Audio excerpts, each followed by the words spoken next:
Assalamualaikum warahmatullahi wabarakatuh. Nama saya Tiara Delia. Saya ingin mempresentasikan tugas ekonomi mikro mengenai kredit usaha rakyat atau KUR. Kebijakan ini pertama kali didirikan pada tahun 2007 di era Presiden Susilo Bambang Yudhoyono untuk mendukung pelaku usaha mikro, kecil, dan menengah atau UMKM. Program ini terus diperluas pada era Presiden Jokowi dengan penambahan skema ultra mikro dan subsidi bunga hingga 6%, membantu jutaan UMKM mengatasi keterbatasan modal terutama pasca pandemi COVID-19. Kebijakan ini tujuan utamanya adalah memberikan akses pembiayaan berbunga rendah bagi pelaku UMKM agar mereka dapat berkembang tanpa ketergantungan pada kebijakan makro yang luas. Selanjutnya pada era Presiden Jokowi, program ini terus diperluas melalui penambahan skema ultramikro dan subsidi bunga hingga 6%. Kebijakan ini terbukti sangat membantu, terutama bagi jutaan UMKM dalam menghadapi keterbatasan modal pasca pandemi COVID-19. Selanjutnya,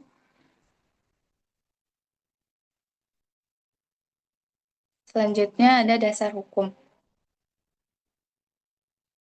Berikut ada 3 dasar hukum utama yang menjadi landasan pelaksanaan program kredit usaha rakyat atau KUR di Indonesia. Yang pertama, Instruksi Presiden atau Impres nomor 6 tahun 2007. Yang kedua, Peraturan Menteri Koordinator Bidang Perekonomian nomor 1 tahun 2022. Yang ketiga, Peraturan Menteri Koordinator Bidang Perekonomian nomor 1 tahun 2003. Pelaksanaan program kredit usaha rakyat di Indonesia memiliki landasan hukum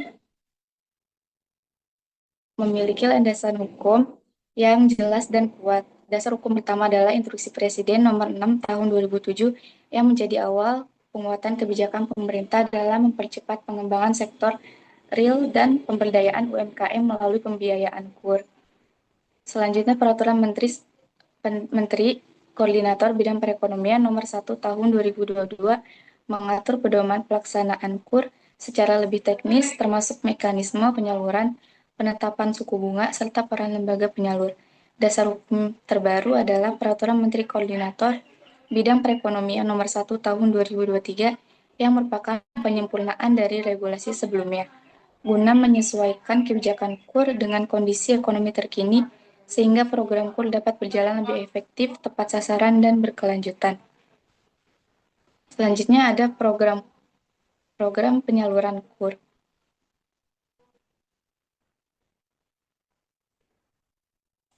Program KUR disalurkan melalui lembaga keuangan, bank milik negara, dan bank swasta, ditunjuk langsung oleh pemerintah. Program kredit usaha rakyat disalurkan melalui berbagai lembaga keuangan yang telah ditunjuk oleh pemerintah, baik bank milik negara maupun bank swasta. Dengan melibatkan banyak lembaga keuangan, pemerintah berupaya memastikan bahwa akses pembiayaan KUR dapat menjangkau pelaku UMKM di berbagai wilayah secara lebih merata. Selanjutnya ada jenis-jenis KUR.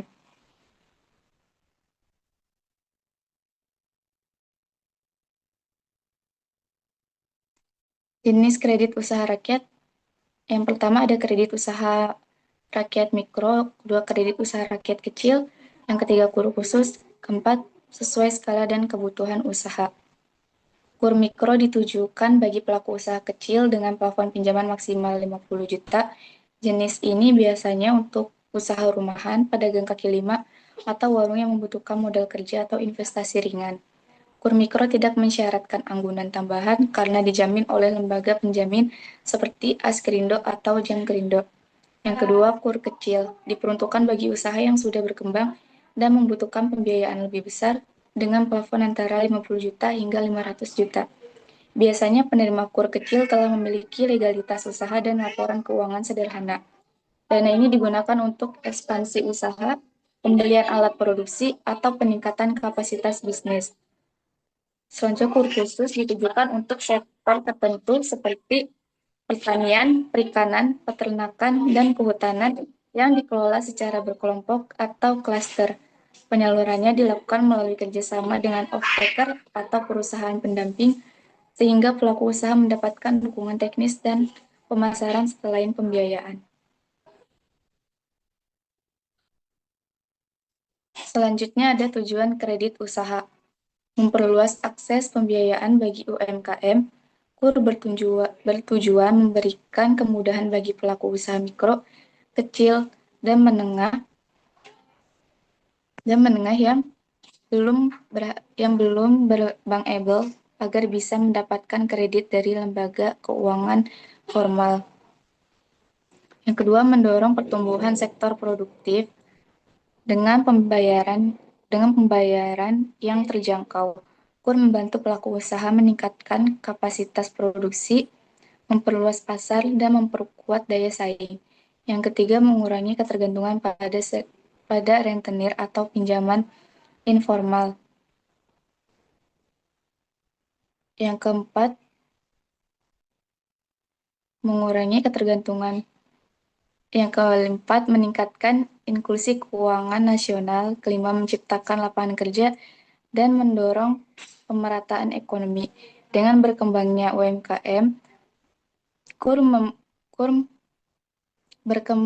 KUR berkontribusi pada penciptaan lapangan kerja baru dan peningkatan kesejahteraan masyarakat di berbagai daerah. Selanjutnya ada kelebihan KUR. Bunga lebih rendah dibanding kredit komersial. Yang kedua, bantuan kerja modal yang terjangkau bisa dipakai untuk modal kerja maupun investasi usaha tergantung kebutuhan. Yang ketiga, mendukung pertumbuhan UMKM. Keempat, program pemerintah dengan jaringan luas disalurkan melalui banyak bank dan lembaga keuangan sehingga banyak opsi bagi pemohon. Selanjutnya, ada kekurangan dan tantangannya. Yang pertama, akses tidak selalu merata. Meskipun niatnya inklusif, kenyataannya masih banyak pelaku usaha yang sulit mendapatkan KUR, terutama yang belum terjaring lembaga perbankan formal atau berada di daerah terpencil. Yang kedua, masih ada penerapan syarat agunan dalam praktiknya.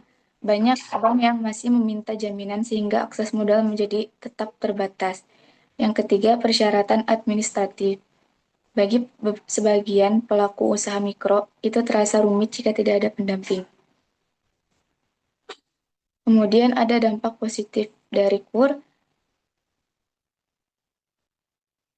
Yang pertama, mempermudah UMKM yang belum mendapatkan modal. KUR membantu pelaku usaha kecil yang sebelumnya sulit mengakses pinjaman bank karena tidak punya anggunan. Yang kedua, bunga rendah sehingga beban lebih ringan. Yang ketiga, mendorong pertumbuhan usaha dengan tambahan modal UMKM bisa menambah stok, membeli peralatan, memperluas usaha, atau meningkatkan kualitas produk. Yang keempat, membuka lapangan kerja. Ketika usaha berkembang, biasanya pelaku membutuhkan tambahan tenaga kerja. Yang kelima, meningkatkan inklusi keuangan. Selain dampak positif, KUR juga memiliki dampak negatif. Yang pertama, ada risiko salah penggunaan data. Jika dana KUR dipakai untuk kebutuhan konsumtif, bukan usaha, maka pinjaman bisa mengalami kesulitan membayar cicilan. Yang kedua, potensi gagal bayar. Walaupun bunganya rendah, tetap ada potensi gagal bayar, terutama jika usaha tidak berhasil berkembang atau terjadi penurunan omset. Yang ketiga, ketergantungan pada kredit. Keempat, administrasi masih rumit untuk usaha mikro. 5, tantangan penyaluran tidak merata, terutama di daerah terpencil. Akses penyalur KUR masih terbatas sehingga masih banyak UMKM belum bisa menikmati manfaatnya. Yang terakhir, kesimpulannya, KUR adalah salah satu skema kredibilitas rendah dengan bunga kompetitif yang dirancang untuk membantu UMKM berkembang. Bagi banyak pelaku usaha mikro dan kecil, ini bisa menjadi solusi modal yang lebih terjangkau dibanding pinjaman komersial. Namun ada tantangan dalam pelaksanaannya seperti akses yang belum sepenuhnya merata dan praktek agunan yang kadang masih jadi kendala. Pemahaman yang jelas tentang syarat biaya dan penggunaan dana sangat penting agar kredit ini benar-benar membantu perkembangan usaha bukan malah menjadi beban finansial. Sekian presentasi dari saya. Assalamualaikum warahmatullahi wabarakatuh.